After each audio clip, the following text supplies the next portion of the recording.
Scammers and looters have been taking advantage of the wildfires in Los Angeles, according to police, with one man dressing as a firefighter to try to burgle a home.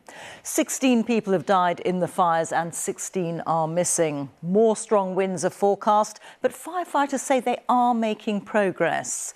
One of the 4 fires burning through Los Angeles, the Kenneth fire, is now 100% contained, meaning they've stopped it spreading. Firefighters are trying to prevent the sort of devastation seen in the Palisades village. This video shows the before and after in the upscale shopping area. On the left is what it looked like in March last year, and on the right is how it looks now. Well, let's join Emma Vardy, who's in Los Angeles for us. Emma. Well, among all that devastation here, as well as people's homes, are a number of schools and churches also now lying in rubble. And today, on a Sunday, congregations have been finding new places to come together. Meanwhile, of course, that monumental firefighting effort is now being helped by new crews coming in from Mexico and from Canada, as LA tries to sustain its resistance against the flames as this crisis continues. The race to stay ahead of the deadly fires enters a 6th day. Helicopters fly just above the smoke. Below, the flames rage. But just as progress is made, other areas ignite. In the fire's wake, residents continue to journey back to where their houses once stood. For one, the reality is overwhelming. Oh my God.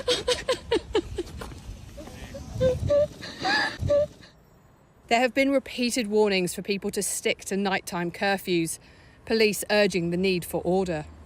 I saw a gentleman that looked like a firefighter, and I asked him if he was okay because he was sitting down. I didn't realize we had him in handcuffs. We were turning him over to LAPD because he was dressed like a fireman, and he was not. He just got caught burglarizing a home. That was my house. This is the main house. With tens of thousands of people staying in emergency hotels and shelters, they're safe for now, but have no idea where they will go next. Serenity's family of 11 fled minutes before their home burned. People like me without insurance, we don't know what we're going to do. We're at shelters like this. We are going all around town. Some of us have lost our cars. Some of us have lost our sense of being. The city faces a massive task to provide housing for the areas that are lost.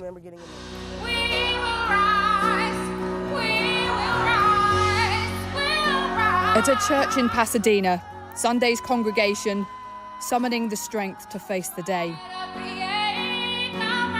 The community is pulling together to weather this disaster, but there are fears over how some are being affected. You know, people can take the land and they can buy the land, so we want to make sure they remain the landowners and they continue to retain their property. My concern is mainly for the underserved and the at-risk, which are the elderly and then also the children. The scale of the destruction in neighborhoods is vast. Whole schools gone. As you know, our beloved South Campus has been severely damaged by the recent fires, and many of our families and staff have experienced great personal loss. Crews have slowed the spread of the Eaton fire, but strong winds drive it back into life. Well, you can see here that it's burning on both sides of us, up the hill and down into the valley too. There's helicopters flying just above us, just dropping water now, trying to keep those flames at bay. And there's a renewed sense of urgency because down here is a large NASA facility that the flames have been moving towards. 16 people have now died in these fires. They are already among the deadliest in California's history. And officials say the death toll will rise. Emma Vardy, BBC News, Los Angeles. Well, despite the major ongoing challenges, firefighters have told the BBC that they are cautiously optimistic that they're beginning to gain the upper hand. The crucial difference, they say, has been the ability to bring in aircraft as the wind speeds dropped. Over the past week, our correspondent John Sudworth has spent days and nights watching the work of the fire crews up close, and he sent this report. In this unprecedented disaster, fire crews have faced an unprecedented fight. An overwhelming wildfire ripping through one of America's most densely populated cities, fueled by hurricane-force winds.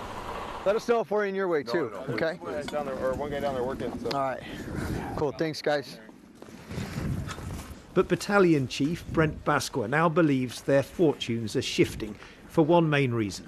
We're cautiously optimistic because it's not going to be 70-mile-an-hour winds. The rug got swept out under us from the winds downing our aircraft. We can't use them. It's too unsafe for the pilots, and the retardant doesn't even make it to the ground when it's over 50 miles an hour. So we had to ground our aircraft. The helicopters did what they could, but it still just shows you how important it is to have that coordinated effect with the firefighters on the ground and the ones in the sky. Now, as those wind speeds have dropped, the aircraft have been able to get off the ground, bombarding the fire with water and fire retardant. For the past 2 days, they've been flying sortie after sortie, right around the clock. In coordination with the ground teams, the hills around this city have been turned into a smouldering moonscape as they begin to get on top of the fight. On Wednesday night, we saw for ourselves how firefighters without the air support were left helpless. Facing water shortages as pressure dropped, this crew was forced to watch these homes burn while trying desperately to save the other side of the street. 2 days on and the fires here have finally burned themselves out. As expected, every single property here now a gutted shell. This is where the fire truck was that night, and the extraordinary thing is, against the odds, they won the battle they were fighting. Their careful use of the small amounts of water they had, saving every property on this side of the street. Many thousands were not so lucky, left facing a crisis on unimaginable scale. But in the fight against the fire, at least, they're now daring to hope the worst may be over. This is still no time for complacency. Everybody is certain of that. There are still some 4,000 firefighters on this one fire alone, the fire they are calling the Palisades fire. There are more than 100,000 people across this city of Los Angeles under evacuation orders, and everybody is keeping a careful eye on those forecasts for strengthening winds later into the week. But here is the crucial difference, Rita. Those forecasts from late Monday through to Wednesday suggest we will see wind speeds with gusts of around 50 to 55 miles an hour. That is a long way short of the 100-mile-an-hour gusts we were getting on Monday and Tuesday. It's within the normal range of the Santa Ana winds, the kind of things these crews here say they are well used to dealing with, and it should also mean, absolutely crucially, they can keep those aircraft that you can hear going overhead up in the skies, getting above the fire. So, growing confidence, not complacency, but growing confidence that they are still retaining the upper hand.